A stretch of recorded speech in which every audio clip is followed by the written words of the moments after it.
Nate Vlog TV is back. So, magandang araw sa inyo mga ka-Dads Army. I hope nasa mabuti kayong kalagayan ngayon and Happy New Year pa rin. At ito yung topic natin ngayon. So, hindi ako nakapag-vlog ng nakaraan.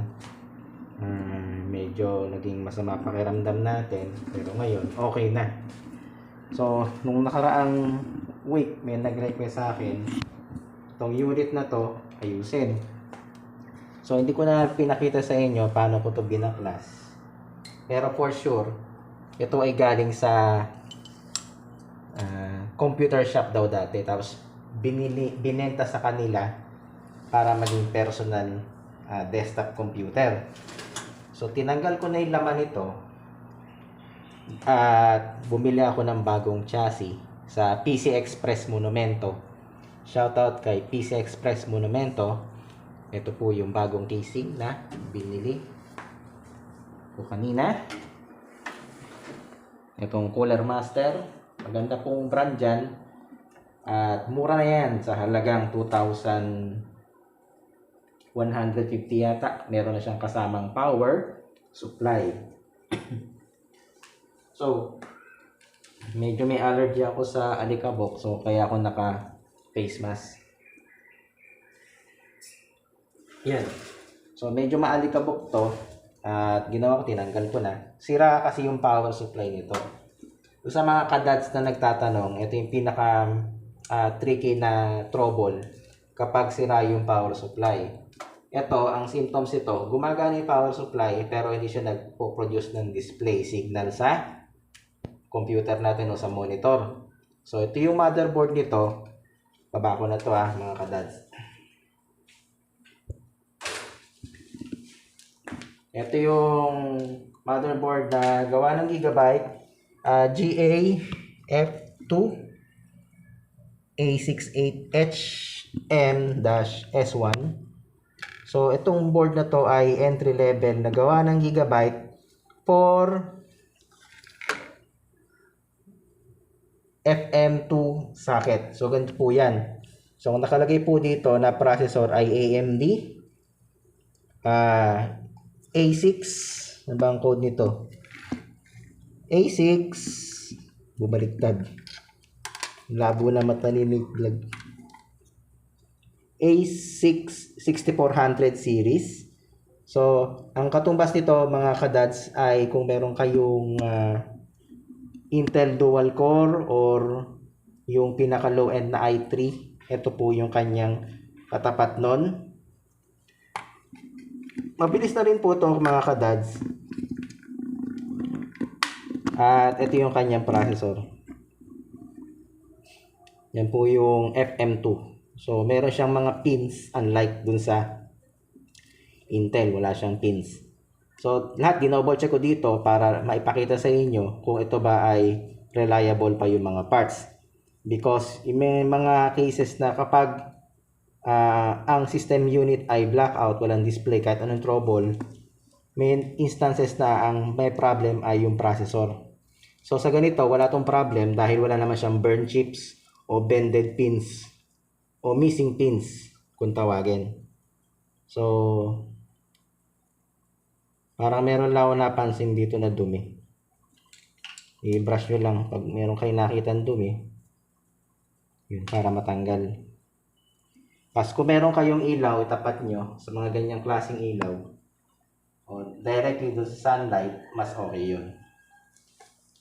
Pasensya na mga ka-Dads Army.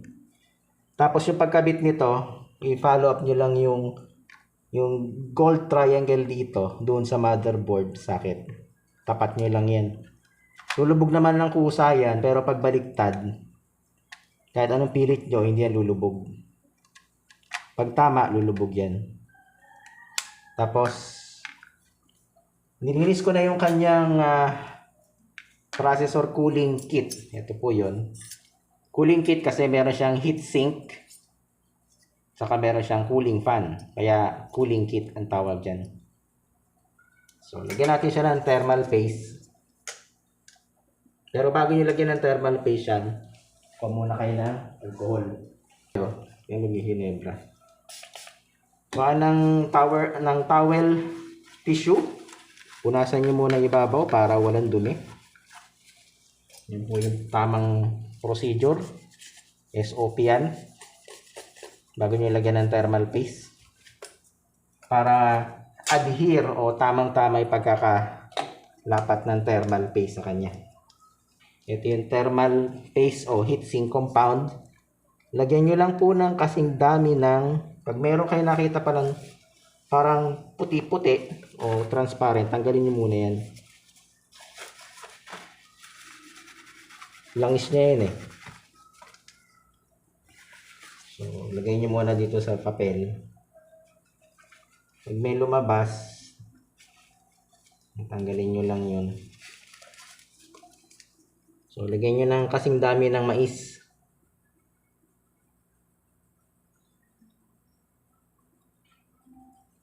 Yan. Ngayon, kung medyo may dumi pa, tanggalin nyo muna. As much as possible kasi walang ano yan, mantika. Yan ang iniiwasan natin sa thermal paste. Pag mga branded na thermal paste, yan, mga tigpa 500, walang ganyan yan, puro. So ganyan lang po karami. Sa kanya ilagay ito.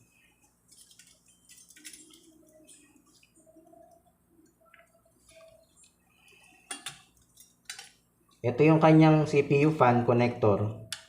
So make sure malapit siya para hindi nyo na ililibot. Sayang yung espasyo. Pause muna natin. So nilagay ko yung thermal paste. Sinalpa ko muna to. Pakita ko sa inyo gaano kakalat yung thermal paste sa processor. So yung ganyang kaso, normal lang yan. Huwag kayo matakot na hindi lahat malalagyan ng thermal paste. Ang importante yung nasa gitna, magkaroon siya ng thermal paste. Kasi hindi magpa-proper connect o conduct yung init niya sa metal to metal. Kailangan ng may thermal paste, mga kadads army. Trust me. Ngayon, pag walang thermal paste yan, saan nyo mag-overheat yung processor. Tapos ilock natin. Tapos lagyan na natin dito yung kanyang power.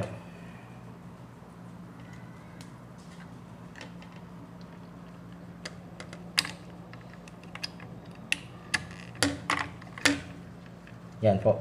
Tapos kung meron kayong cable tie, gamitin nyo ng cable tie. Walang tayo ng cable tie.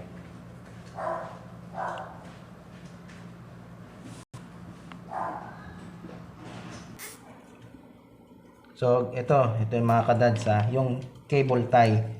So, ganito yung gagawin yung technique. Mas secure yan. At properly to. Hindi siya magkakaroon ng magnetic impedance doon sa kable. Ibig sabihin ng impedance, nagkakaroon siya ng induction yung kable kapag pinapaikot nyo. Meron akong papakita sa inyo. Huwag yung gagawin. Yung ganito. Huwag yung gagawin yan. Never. Kasi ito, nagkikreate ng magnetic impedance yan kapag ginanitin nyo yung kable.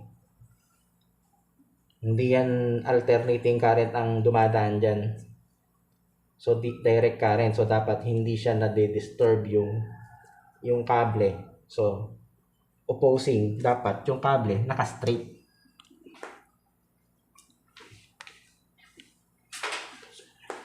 Ito na yung finished product niya At huwag yung sobrang higpit kasi pag na-stress yung kable, pwedeng masira yung kanyang insulator sa labas.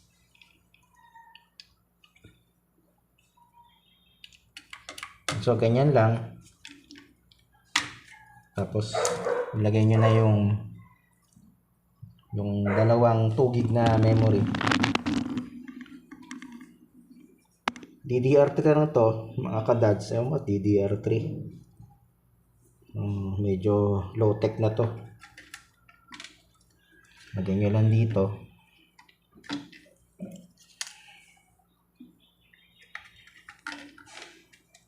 Kasi may mga mahalagang files dito eh.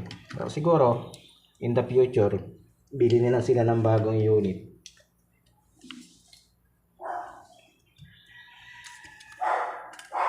Ma-utilize nila yung silbi ng computer. Kasi CMOS battery, palitan na rin. Pause muna. Sinasalisal talaga ako.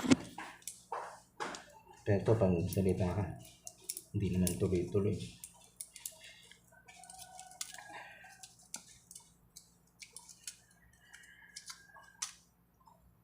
Tapos, ito yung CMOS battery. Ang value nito ay 2032 by Energizer. Energizer na, bilhin nyo mga kadads. Subok na yan.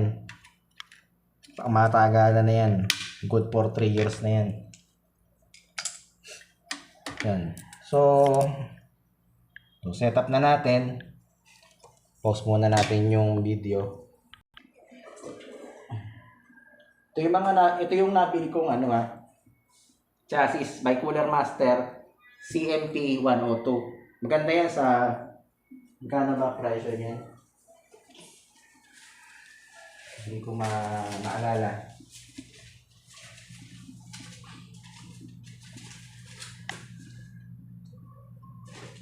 Hindi pala 2,150 mga kadads. Kamali ako. Ito yung price niya sa PC Express. Ito. Ang price niya ay 2,550. Meron na siyang power supply na kasama. Pero generic yung power supply niya. Pero okay naman daw yung review niyan. Tapos bumili na rin ako ng UPS na secure yung brand 1.6. Saka data cable pang data cable ng hard drive. Hindi ko na gagamitin yung dating data cable ito kasi nga nakabaluktot. Ito yung loob niyan.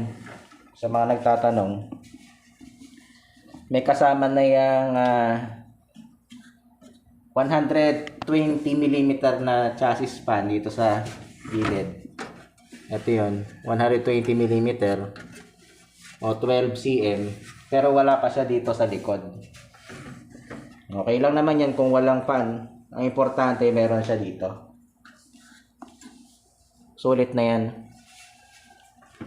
Tapos, yung paglalagyan ng hard drive,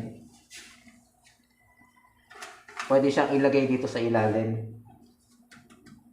Pwede siyang i-install dito sa ilalim niya. Pwede dito sa gilid, pwede dito sa ilalim, pwede din dito sa taas. Okay. Pero ang kanyang chassis, hindi siya powder coated. Siya, galvanized lang siya. So kung kayo ay naninirahan malapit sa dagat, huwag kayong magganito ng chassis kasi madaling kalawangin yan pag malapit kayo sa tabing dagat. Ang bilhin yung chassis, yung powder coated na ganito lahat, purong itim. Yun ang disadvantage. Dito naman kasi sa amin, sa Valenzuela, malayo kami sa dagat. So, walang problema. Kahit ito yung pinili kong chassis. Yan.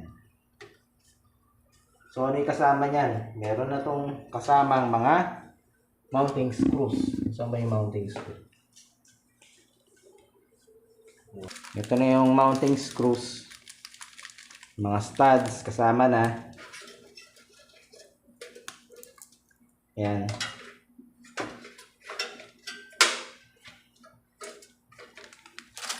Kadalasan kasi ang pinaka-mortal na kaaway ng computer, yung power fluctuation. Kapag nakasense siya ng fluctuation, talagang bibigay yung power supply nyo. Malas yun kapag nakadamay yan ng motherboard, memory, graphics card, hard drive, SSD. Iyak kayo nyan. So, ilalatag natin yung metal studs. Ito yung metal studs.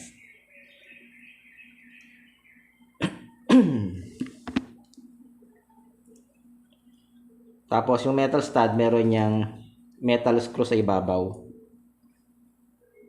So, ito yun. Sila yung magka-partner. Yan. So, kakabit na natin. I-layout natin to.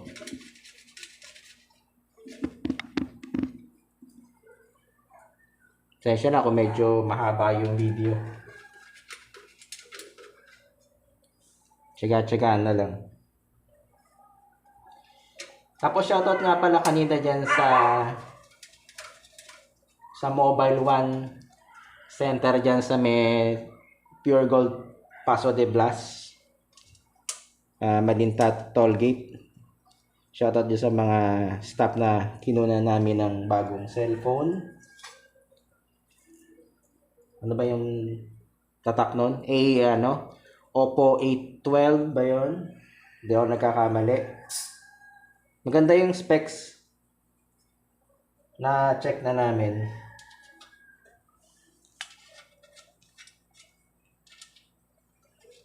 Siya yung ka-level siya ng Y20i na Vivo. Pero hindi ko masuggest sa inyo mga kadats yung Y20, yung kapalit ng Y20 which is Y15.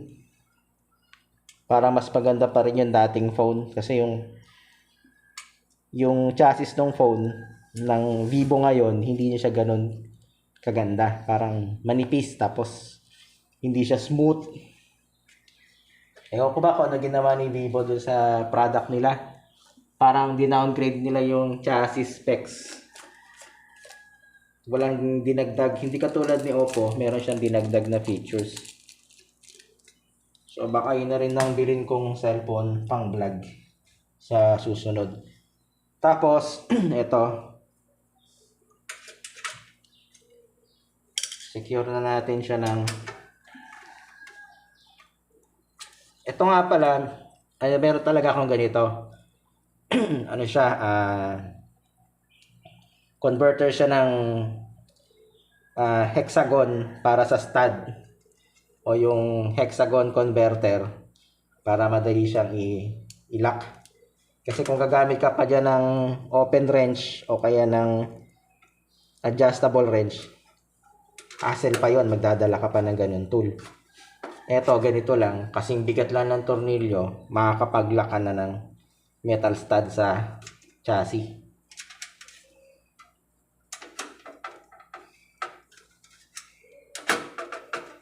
So, animang nilalagay natin dito, standard dyan, mga kadads. So, dapat tamang-tama lang yung higpit. Tapos, huwag nyo kakalimutan yung IO shield. Ito. Yung IO shield, dito naka-attach yung ating keyboard, yung monitor, yung USB mouse keyboard natin, speaker, network card. Yan. So, ito yun, mga kadads. Yan. Yan yung silbi niyan. Pag walang IO shield, delikado PC nyo. Papasukin nyo ng mababait. Tulad ng daga, ipis. Yan. Lalo na kung kumakain kayo sa inyong computer, sa harap ng inyong computer. So, kung hindi nyo maiwasan, dapat lagi nyo lang linisin yung computer. Ba, once a week o twice a week. Yan. Tapos, kabit na natin. Okay, meron tayong i-adjust.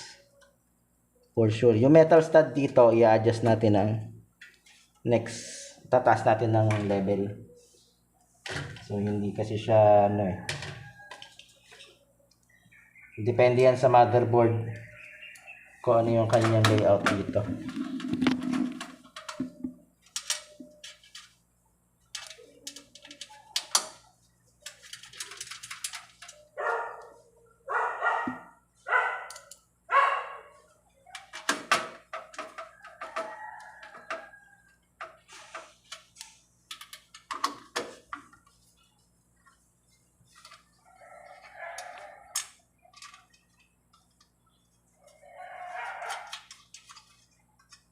Tapos, meron ako sa inyong papakita mamaya.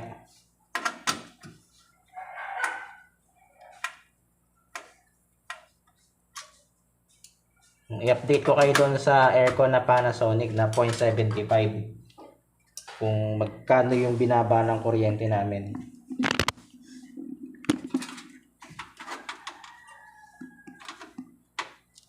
Okay, so ito. So, lalagyan natin yan ng screw doon sa 6 na butas. Hindi ko na i-video kasi nga medyo matagal kung lahat yan. unahin nyo muna yung kabilang dulo. And then, yung kabila. So, pa-criss-cross. Saka huwag masyadong mahigpit. Yung tama lang. Yung tamang luwag lang. Yung tamang sikip.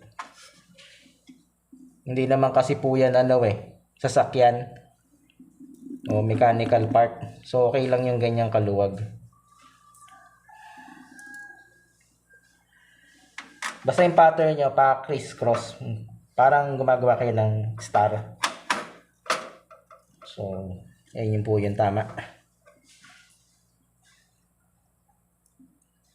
Pause muna natin. Haba yung video So, ito yung nakakainis gawin pag magto-trouble kayo ng PC o mag-assemble kayo. Yung mga connectors na to. Kung tawagin yung front panel indicators na yan. Madali naman niya ikabit. Lalo na kung mga naka-block module tulad nito. Yan, naka-block module yan. HD audio. So, hanapin nyo lang yung HD audio dito. Ito yan sa motherboard. Tapos yung USB. Kahit naman saan dito yan. Kung saan ka masaya, dun ka. Hindi kita susuportahan. Dami maligawa mo. Hindi, basahin nyo lang yung manual ng motherboard. Saka sundan nyo lang yung pattern. Dito lang kayo hindi susuportahan. So, dapat tama yung gawa nyo dito. Yan ang mahirap.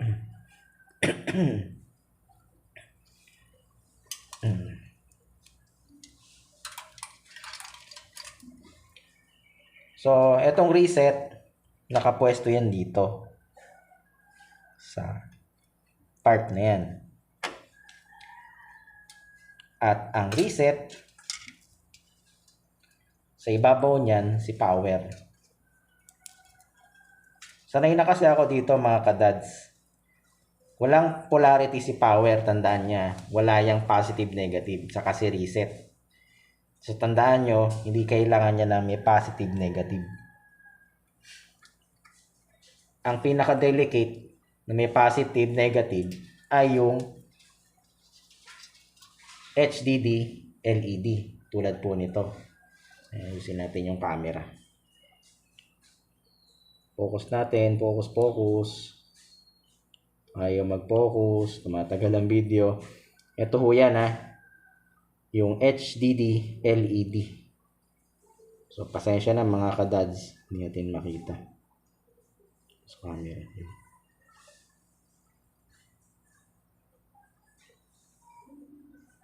Bayan nyo na lang. Basta ganyan lang kulay. HDD LED yan.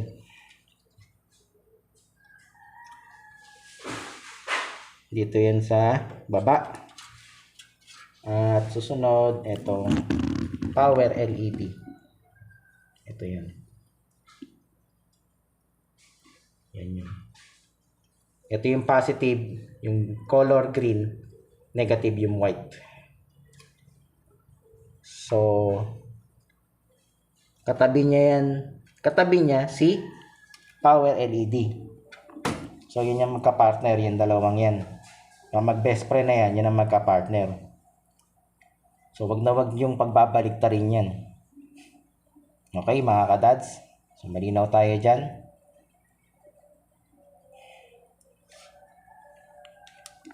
Reviewin nyo lang yung video natin para makita nyo.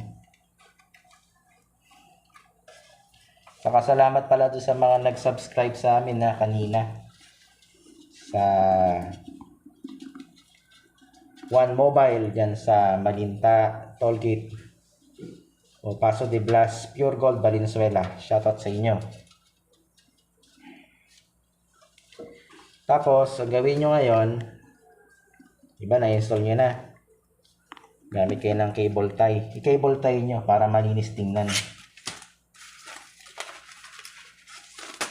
Pwede naman kayo gamit ng twist tie tulad nito. Pero ang disadvantage ng twist tie, pag natanggal yung kanyang insulator at lumabas yung metal conductor at nadikit yan sa motherboard nyo dahil sa kagagawa ng mga mababait, bilhin na kayong bagong computer. Kaya ang ginagamit natin, cable tie. Mas safe ito. Although mahal, pero wala kayong masasabi sa durability. Gastos nga lang. Sabi mo, 2 piso isa niyan, 3 piso isa. Pwede na.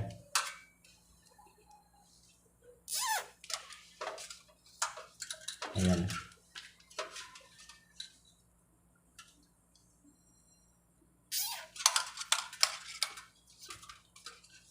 Ilang minutes na tayo. Pause muna natin. So, palitan ko na rin yung yung buzzer. Ito yung buzzer na nasira. Wala na yan. Meron tayong replacement buzzer. Ito yon. Para mag-send siya kung meron siyang warning o audio signal. Yan po yung silbi ng buzzer. Saka yung buzzer, gamitan na rin natin ng cable tie. Kaya pag gumagawa ko ng PC, malinis. Naka-cable tie. Ayoko ng mga pakulot-kulot. Pangit yun. Nagke-create ng impedance yun sa wire. So, nagkakadamage yun sa internal component ng inyong PC. So, yan. Saka malinis tingnan. Wala akong masasabi na ganyan. Pero aware kayo dapat sa static electricity. Kasi delikado yun. Tapos, yung fan ng PC. Nasaan ba yung fan? Bukutin muna natin. Hindi sa ilalim eh. Sa may harap.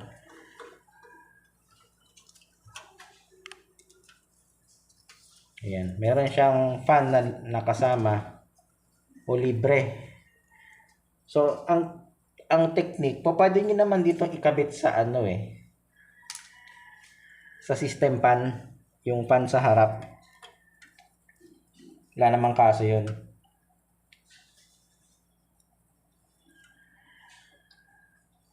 Yan. So, kinabit ko na yung system fan. Yung fan sa harap, dito sa motherboard. Hindi naman overloaded yan eh. So, itong power supply nito, hindi ako nagkakamali, 500 watts to. Yan, sobra-sobra na yan sa konsumo ng PC. Tapos, itong hard drive, ang kabit natin. Hindi ko alam kung pwede kaya dito. Dito ko na lang ikakabit mga kadad sa ilalim. Pero tingin ko magkakaproblema ako dito. Kung sakali. So, pwede naman dito sa taas. Sa taas ko ikakabit.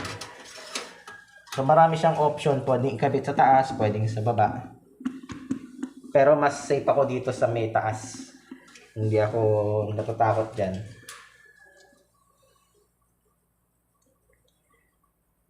Parang nakakatakot pa nga sa baba kasi pag naumpog yan sa ilalim, wala nang protection. So, pwede dito. Pwede rin di sa gilid. Yan dito.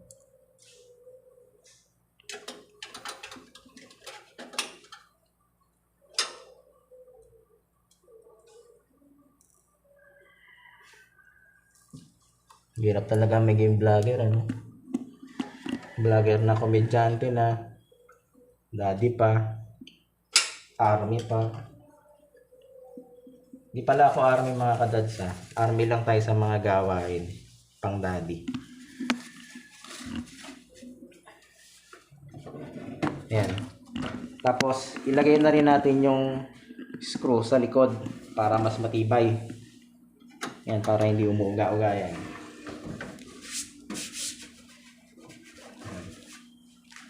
So, saan ba yung screw natin?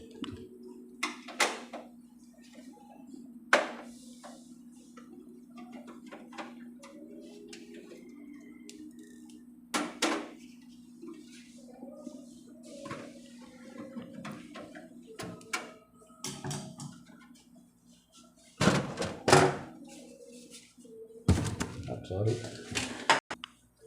Okay, ito yung side cover niya. Nilagay ko na dito yung dalawang mounting screw dun sa hard drive para secure yung hard drive, hindi siya umuuga o hindi siya nagbabibrate.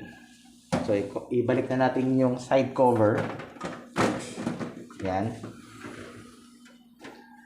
So, ilagay nyo na yung side cover. So, balik nyo na yung tornilyo.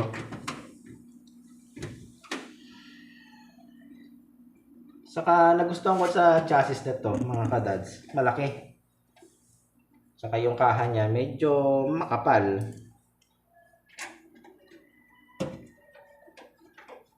Wala na kasi ngayon mura, mga kadads eh. Lahat puro mahal na. Nakakalungkot. Kwento nga sa akin dati ng magulang ko. On time nung kay late Ferdinand Marcos, ang kuryente lang daw nun 5 piso, 10 piso. Biruin nyo, nung naupo yung yellow, naku po, hindi na ako ayaw na akong paglaruin ng family computer no, dahil ang kuryente nun maabot ng 500. Then nagsimula 200, naging 300, naging 500. Yung naging epekto. Sana magkaroon tayo ng alternative, clean energy, saka yung mura. Para sa akin, kung saan makakabuti, kung ano yung makakabuti sa Pilipino, sa Pilipinas, doon tayo. Yung forever, yung pangmatagalan, hindi yung panandalian lang. Kasi ang hirap kasi pag sa mga gustong magbigay ng trabaho, pag mahal ang kuryente sa bansa nila, iniiwanan ng mga investor yan. Kasi naghanap sila ng mas murang kuryente, mas murang tubig. Di naman ako namumulitiko, pero alam ko naman yung sinasabi ko. Siyempre, kung ako namumuhunan, ba't ako mamumuhunan sa bansa na mahal ang kuryente at tubig? Diba? Common sense lang. Diba? Kahit bigyan mo ng trabaho yan, pero yung trabaho mo, idadaan ka naman sa pinakamaliit na sahod, huwag na lang. Doon tayo sa makabuluhan na plataforma. Pero sa inyo pa rin, mga kadads, kayo pa rin na magde-decide yan. Basta advice ko lang sa inyo, mahal ang kuryente, mahal ang tubig, tipid-tipid. Okay na? So, siguro hatiin ko tong video na to, part 1 nito, mamaya yung part 2. I-upload ko rin, tapos i-deliver ko rin to siguro mamayang gabi. I-upload ko na lang sa kanila, then okay na. So, ang huling gagawin natin pala, dito, yung power ng hard drive, saka data cable ng hard drive.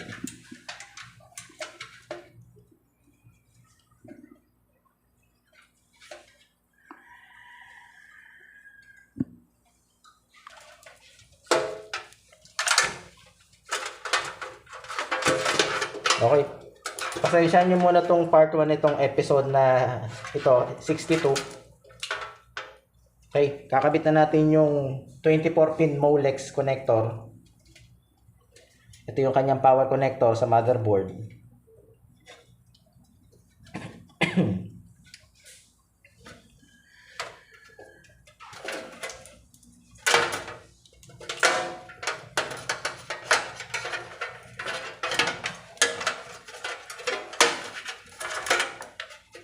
Tapos yung auxiliary 12 volts. Ito po yun. Actually dapat ano to nakakalas. Nakakalas siya. Pero pwedeng huwag na lang kalasin. Pwede naman tong idirekta dito. Hindi ko lang makita.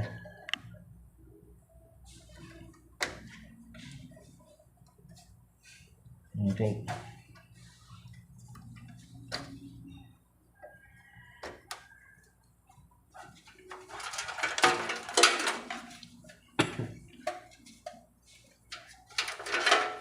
Kaya lang. Sa labat nakakatanggal talaga. Okay, balik tayo. Akala ko di gagana, gumana pala. Yan. So, ang sira nung dating PC ay power supply. So, meron tayong bagong power supply which is branded naman yan, pati chassis ni Cooler Master. Pero yung brand nito is generic brand ni Cooler Master, which is Thermal Master. Yun yung substandard ni Thermal ni Cooler Master na power supply.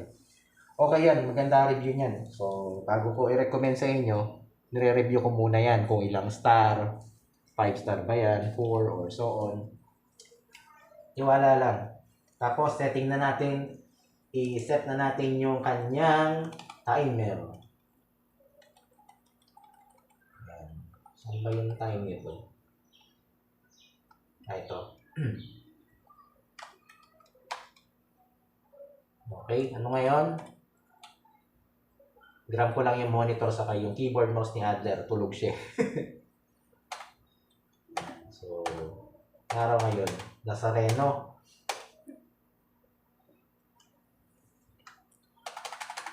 Nazareno pala ngayon. Ayun. Anong oras na?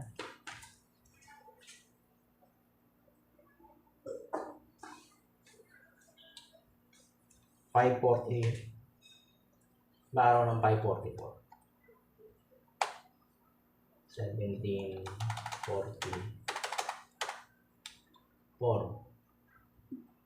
Tama ba? Tama na yan. Tapos, importante dito, dapat yung CPU temperature, dapat nasa range 48 hanggang 50. Safe na yan. Kapag ang inyong CPU temperature ay nag-i-exceed ng 58, may problem na yung supply nyo, baka nag-underpower. Kahit sa server, ganun din ang experience ko. Pag tumaas yung processor temperature niya ng 50, sabihin mo 58, 60, underpower yung kanyang supply. Okay. Hindi yung mga server na ganito yung mga server na rack type, tower type, yung mga brand ng Lenovo, HP, Dell, yan, saka Supermicro. Expert tayo sa mga ganyan. Hindi ko lang sinasabi. So, sa importante, detected yung hard drive. Ito siya. Save na natin, save and exit. Reboot na natin kung tutuloy ba siya o hindi tutuloy. Yung board niya, gigabyte. Yan po. So, naka Windows. Loading yung Windows niya. Pause muna natin, medyo matagal ito eh. So, mga kadads, army natin. So, okay na yung PC. Working na. Medyo bagal nga lang siya mag-boot. Bagal siya magbasa, gawa nga ng HDD pa yung ginamit niyang drive eh. So, dapat dito, kasi mabilis, palitan niya na to ng SSD. Since medyo namahala na sila, kasi kung SSD ang bibili natin, yung mga pyesa pa lang, bagong chassis, power supply, saka UPS na ito, pinakamura na to, aabutin na sila ng 6,000. So, medyo budget type na sila. Saka kailangan na rin yan ng PC. Dahil may paggagamitan siya bukas na importante. So, ang objective natin dito, ma-recover natin yung data o yung PC mismo, mabuhay natin nang wala tayong isa-sacrifice na ipo-format. Kasi, importante yung files nito. So, hindi ko nila-recommend mag-reformat kasi kung may mga important files to na kailangan ma-recover, dapat ma-recover natin. Hindi tayo magkasuggest na format na yan. Hindi tama yun. So, dapat intindihin yung customer. May mga files na importante. Kailangan mabawi niya yung mga important files niya. Okay? So, hindi ko lang alam kung gaano kalaki yung files ito.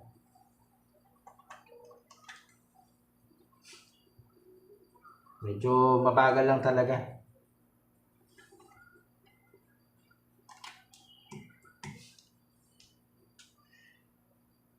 Update ko na lang kayo ulit mga kadads. Nga pala may papakita ako sa inyo.